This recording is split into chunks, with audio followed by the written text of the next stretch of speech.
ஒரே ஒரு ஊரில் ஒரு ராஜா இருந்தார், ரொம்ப நல்லவர். ஒரு நாள் அரண்மனையில் விசாரணை நடந்துகிட்டு இருக்குது.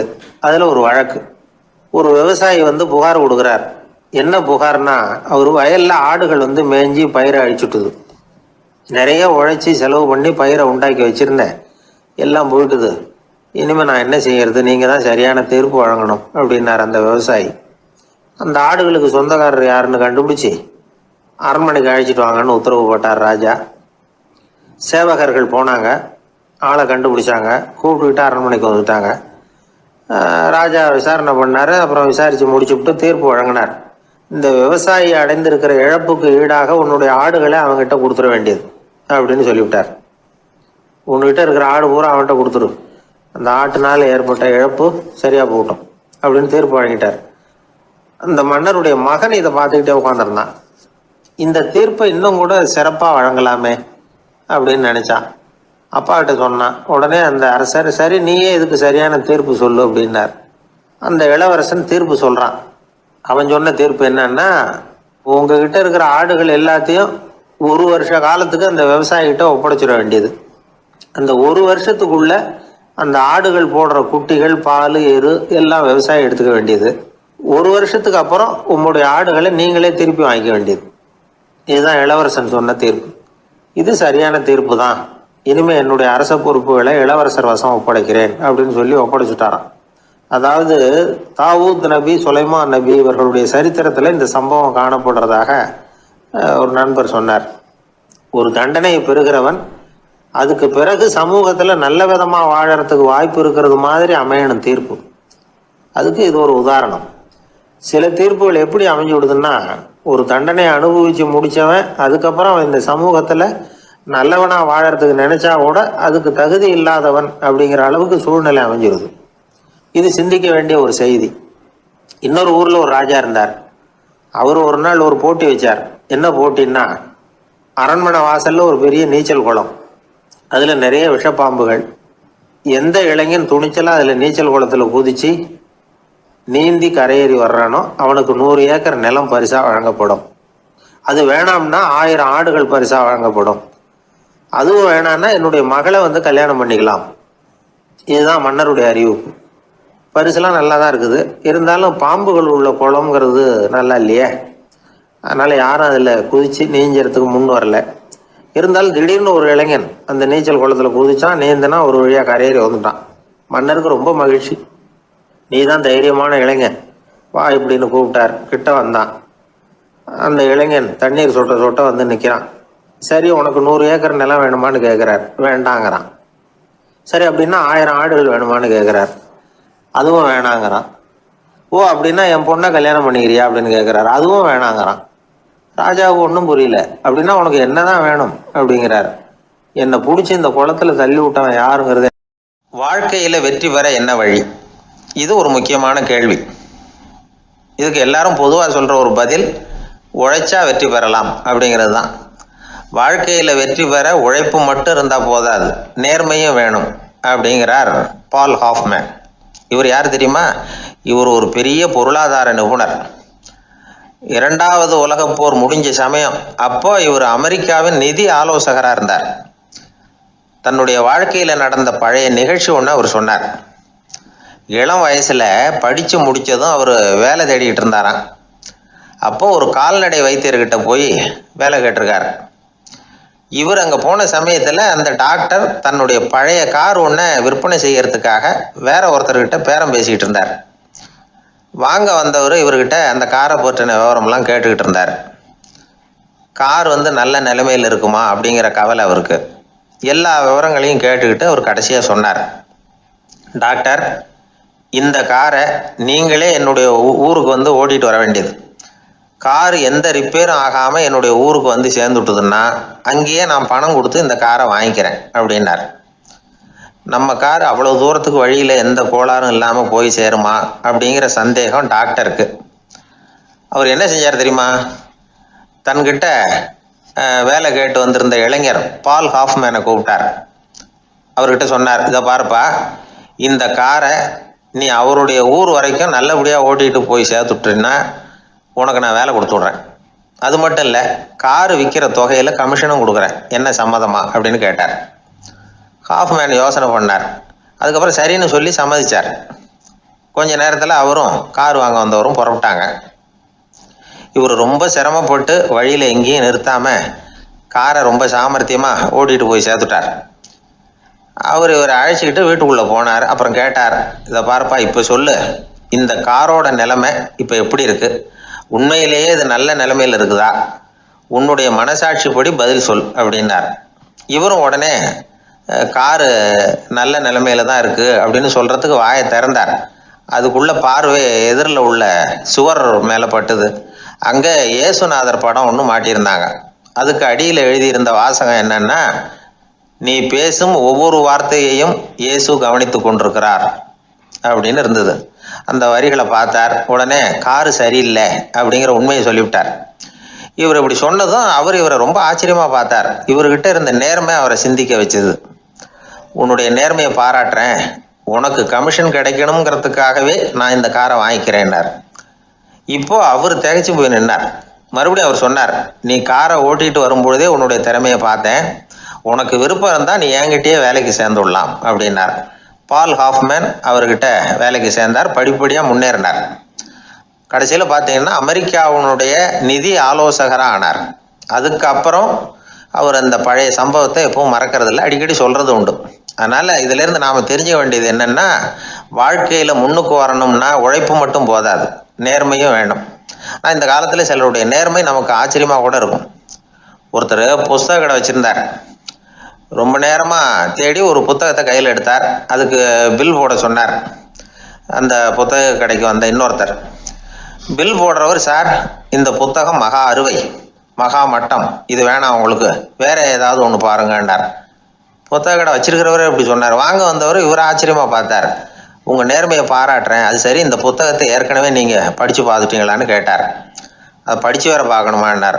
அப்புறம் எப்படி இது மகாமட்டம்னு சொல்கிறீங்க அப்படின்னார். அதை எழுதினவனே நான் தான் சார் அப்படின்னார் அவர். இது ஒரு விதமான நேர்மை, நேர்மையை ஒத்துக்கிறது. எப்படி இருந்தாலும் வாழ்க்கையில் உழைப்பும் நேர்மையும் உயர்வதற்கு வழிகள். உழைப்பை விட நேர்மை முக்கியம் அப்படிங்கிறத புரிந்து கொண்டால் வாழ்க்கையில் வெற்றி நிச்சயம்.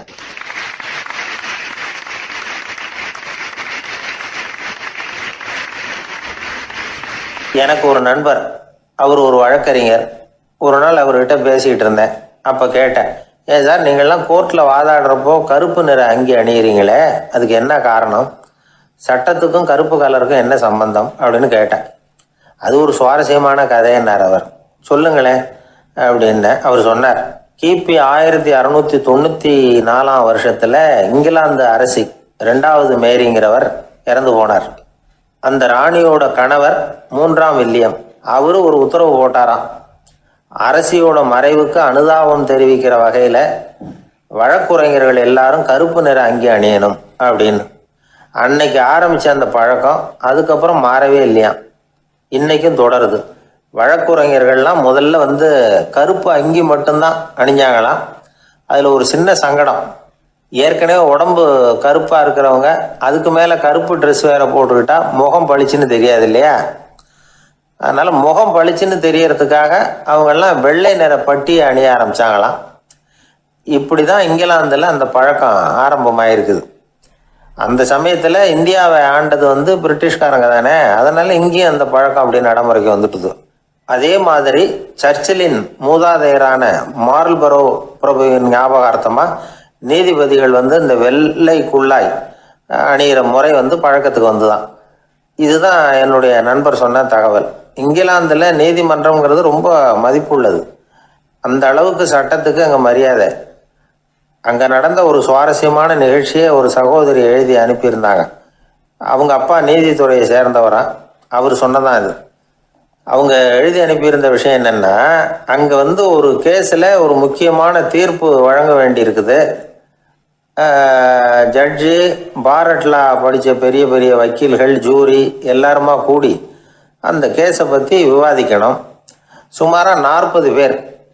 இதுக்காக கோர்ட்டு ஹாலில் விசேஷ சேம்பரில் நுழையிறதுக்கு முன்னாடி அவங்கெல்லாம் தங்களுடைய கோட்டு தொப்பி எல்லாத்தையும் கழட்டி அங்கே நின்றுக்கிட்டு இருந்த ஒரு அட்டெண்டர்கிட்ட கொடுத்துட்டு உள்ளே போனாங்க. அந்த ஆள் படிக்காதவர், அவர் ஒவ்வொருத்தர் கொடுக்குறதையும் வாங்கி அங்கே அப்படியே ஒரு இடத்துல அடுக்கி வைக்கிறார். அப்படியே வாங்கி உள்ளே வச்சுக்கிட்டு இருக்கிறார் ஒவ்வொரு இடத்துல. அது அவரோட வேலை. உள்ளே போன ஜட்ஜி, வக்கீல், ஜூரி எல்லாரும் ரொம்ப நேரமாக அந்த கேஸை பற்றி விவாதிக்கிறாங்க. ஒரு நாள் பூரா ஆயிட்டுது.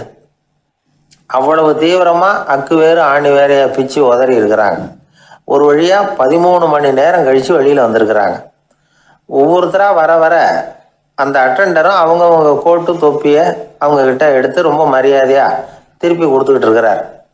கடைசியாக ஜட்ஜ்மெண்ட்லாம் எழுதி முடிச்சுட்டு ரொம்ப திருப்தியோடவும் களைப்போடவும் வெளியில் வந்துக்கிட்டு இருக்கிறாராம். இந்த ஆள் அவருடைய மேல் கோட்டையும் தொப்பியையும் எடுத்து அவர்கிட்ட ரொம்ப மரியாதையோடு நீட்டினாராம். ஜட்ஜுக்கு ரொம்ப ஆச்சரியம். இந்த ஆள் எப்படி இவ்வளவு பேரோட கோட்டு தொப்பி எல்லாத்தையும் ஞாபகம் பேசகாமல் திருப்பி கொடுக்குறார் அப்படிங்கிறது அவருக்கு ஆச்சரியம். அதனால் அவர் அந்த ஆளை பார்த்து கேட்டாராம், ஏப்பா இந்த கோட்டை கொடுக்குறியே, இது என்னோடது தானா, என்னோடது தான்னு உனக்கு எப்படி தெரியும் அப்படின்னாராம். இதுக்கு அந்த பியூனு ரொம்ப பதவிசா பதில் சொன்னாராம், ஐயா இந்த கோட்டு ஹேட்டை உங்ககிட்ட வாங்கி மாட்டினேன், இப்போ திரும்ப உங்ககிட்ட தரணும், தந்துட்டேன், இதுதான் என்னோட வேலை, மற்றபடி இது உங்களோடதா இல்லையா அப்படிங்கிறதெல்லாம் எனக்கு தெரியாதுங்க அப்படின்னாராம்.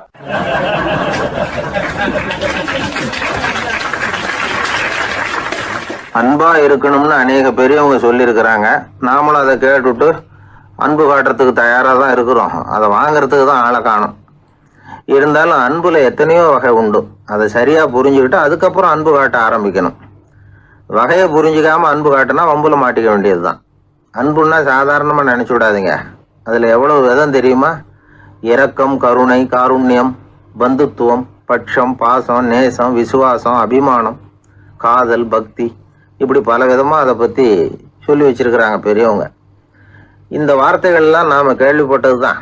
இருந்தாலும் அதுகளுக்குள்ள என்ன வித்தியாசம்னு கேட்டால் சரியாக சொல்ல தெரியாது. அதனால் இந்த வார்த்தைகளுக்கெல்லாம் பெரியவங்க என்ன விளக்கம் சொல்கிறாங்கன்னு இப்போ பார்க்கலாம். எளியவர்கள் மேலே செலுத்துகிற அன்பு இருக்கு பாருங்க, அதுக்கு இரக்கம்னு பேர். அறிவு பலம், சரீர பலம், இது ரெண்டும் இல்லாதவங்க மேலே, அதாவது வலிமையற்றவர்கள் மேலே செலுத்துகிற அன்பு இருக்கு பாருங்க, அதுதான் கருணை. எறும்புலேருந்து யானை வரைக்கும் சகல ஜீவராசிகள் மேலேயும் காட்டுற அன்புக்கு காருண்யம்னு பேர், ஜீவகாருண்யம். சிவி சக்கரவர்த்தி காட்டின அன்பு இந்த ரகம். உறவினர்கள், சொந்தக்காரங்க, அவங்க வசதியா இருந்தாலும் வறுமையில் இருந்தாலும் வித்தியாசம் இல்லாம காட்டுற அன்பு இருக்கு பாருங்க, அதுக்கு பேரு பந்துத்துவம். ஒரு எஜமானன் வேலையாள்கிட்ட காட்டுற அன்பு இருக்கு பாருங்க, அதுக்கு பேரு தான் பட்சம். அவனும் தன்னை மாதிரி மனுஷன்தாங்கிற நினைப்பு வேணும். ஒரு தாய் தன்னுடைய குழந்தை மேல, ஒரு குழந்தை தன்னுடைய தாய் மேல செலுத்துற அன்புக்கு பாசம்னு பேரு. ஈருடல் ஓர் உயிர்னு நினைக்கிறது இது. ராமரும் கௌசலையும் இதுக்கு உதாரணம். தம்மை ஒத்த நண்பர்கள் கிட்ட செலுத்துற அன்புக்கு நேசம்னு பேரு. வயசு, செல்வம், அந்தஸ்து இந்த வித்தியாசமெல்லாம் பார்க்காம அவங்க சுக துக்கத்துல சமபங்கு எடுத்துக்கிறது இது. கிருஷ்ணன் குசேலர்கிட்ட காட்டினது இந்த ரகம். வேலை செய்யறவன் முதலாளி கிட்ட காட்டுற அன்புக்கு விசுவாசம்னு பேரு. தேசத்து மேலேயும் தாய்மொழி பேர்லையும் செலுத்துற அன்புக்கு அபிமானம்னு பேரு. தேசாபிமானம்னு சொல்றமே இதுதான். ஒரு கணவன் மனைவி பேர்ல காட்டுற அன்புக்கு காதல்னு பேரு. கடவுள் பேர்ல செலுத்துற அன்புக்கு பக்தின்னு பேரு. இப்படி அன்புல பல ரகம் இருக்கிறப்போ அதுல உள்ள வித்தியாசம் தெரியாம இடம் மாத்தி அன்பு காட்டினா இடைஞ்சல் தான். சரி, இந்த அன்பை பத்தி விஞ்ஞானம் என்ன சொல்லுது தெரியுமா? இதயத்தை பாதுகாக்கிறதுக்கு முக்கியமா தேவைப்படுற ஒண்ணு இந்த அன்பு தான்னு சொல்லுது. நெதர்லாந்து விஞ்ஞானிகள் இதை ஆராய்ச்சி பண்ணியே கண்டுபிடிச்சிருக்கிறாங்க. கொஞ்சம் முயல் குட்டிகளை 2 பிரிவா பிரிச்சாங்க. 2 குரூப்புக்கும் கொழுப்பு அதிகமா உள்ள ஆகாரத்தையே கொடுத்துட்டு வந்தாங்க. ஆனா ஒரு குரூப்புக்கு வெறுமன ஆகாரத்தை கொடுத்ததோட சரி, இன்னொரு குரூப் முயல்களுக்கு ஆகாரம் கொடுத்ததோட நிறுத்திக்கல. அதுக்கு முன்னாடி கூண்டுகளை திறந்து விட்டு முயல்களை கொஞ்ச நேரம் எடுத்து கொஞ்சி விட்டு அதுக்கப்புறமா ஆகாரம் கொடுத்தாராம் ஆராய்ச்சியாளர். இந்த குரூப்புக்கு இதய பாதிப்பு 60% குறைச்சலா இருந்துதான். சில நோயாளிகளுக்கு ஹார்ட் அட்டாக் வந்தாலும் அதை தாங்கிக்கிட்டு குணமாகிற சக்தி அதிகமா இருக்குது. இது எப்படின்னு ஆராய்ச்சி பண்ணி பார்த்துருக்குறாங்க. அவங்கெல்லாம் மனைவி தன் பேர்ல ரொம்ப அன்பா இருக்கிறதாக நினைக்கிறவங்களா இருக்கிறாங்களாம். இதய நோயாளிகள் பல பேரை சந்திச்சு இதய நோய் ஏற்பட என்ன காரணம்னு கேட்டிருக்கிறாங்க. அவங்க சொன்ன காரணம்லாம் சாப்பாடு சம்பந்தமா இல்லையா. மனைவி அன்பா இல்லை, இப்படிப்பட்ட காரணத்தை தான் சொல்றாங்களாம். அதனால இதயத்தை பாதுகாக்கணும்னு நினைக்கிறவங்க அடுத்தவங்க அன்பா இருக்கிறது மாதிரி பார்த்துக்குங்க, அதுதான் முக்கியம். ஒருத்தர் முகம் பூரா பிளாஸ்டரி போட்டுக்கிட்டு வந்தார், ரொம்ப கோபமா. என்னங்க ஆச்சுன்னு விசாரிச்சேன். எல்லாம் உங்களால தான் சார்னார். விவரமா சொல்லுங்களேன். என்ன உங்க தகவலை கேட்டுட்டு ஒரு பூனைக்குட்டியை கையில் எடுத்தேன், அன்பா அதை தடவி கொடுக்கறதுக்காக. ஆனா அது முந்திக்கிட்டது, அது என் முகத்தை தடவி கொடுத்துட்டுது.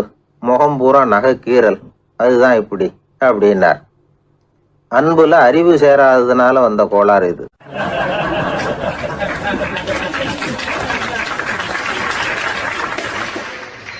ஒரு பூங்கா, அங்க ஒருத்தர் நின்றுட்டு இருக்கிறார். நின்றுகிட்டே ஏதோ ஆழ்ந்த யோசனையில் இருக்கிறார். அந்த பக்கமா இன்னொருத்தர் வந்தார்.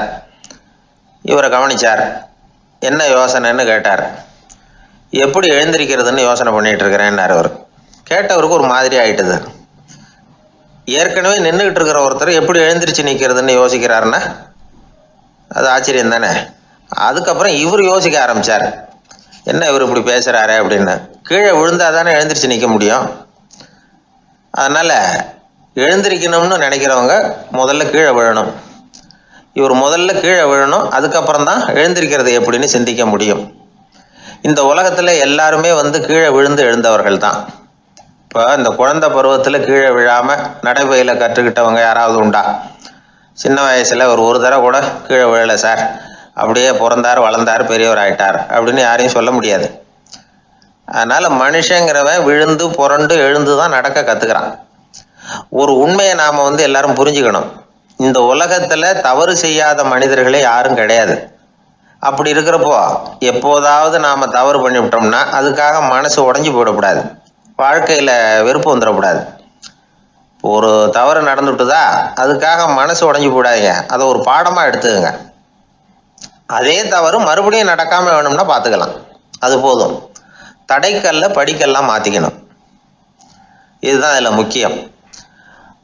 ஒரு அலுவலகம், அங்க ஒரு அதிகாரி, அவர் உயர்ந்த பதவியில் இருந்தார், சிறந்த நிர்வாகின்னு பேர் வாங்கினவர். அவர் தனக்கு கீழே வேலை செய்யறவங்க கிட்ட எல்லாம் சொல்லுவாராம், இந்த நிறுவனத்துல நீங்க எத்தனை தடவை வேணும்னாலும் தவறுகள் செய்யலாம், ஆனா ஒரே விஷயம் என்னன்னா ஒரே தவறை மறுபடியும் செய்யக்கூடாது, அது முக்கியம் அப்படின்பாராம். இதை மேம்போக்கா பார்த்தா அவர் ஏதோ தன்னுடைய ஊழியர்களை தவறு செய்ய தூண்டுறது மாதிரி தெரியும். ஆனா உண்மை அப்படி இல்லை. இன்னைக்கு என்ன நடக்குது தெரியுமா? அநேகமா எல்லா மனிதர்களுமே ஒரே தவறை தான் மறுபடியும் மறுபடியும் செய்யறாங்க. விளையாட்டு வீரர்கள் ஒரே மாதிரியான தவறுகளை திரும்ப திரும்ப செய்யறது உண்டு. கணக்கு எழுதுறவங்கள பாருங்க, ஒரே தப்பை மறுபடியும் மறுபடியும் செய்வாங்க. அலுவலகம் வருகிறவர்களை கவனிங்க, ஒரு நாள் தாமதமா வந்தா பரவாயில்ல, தினமும் தாமதமா வருவாங்க.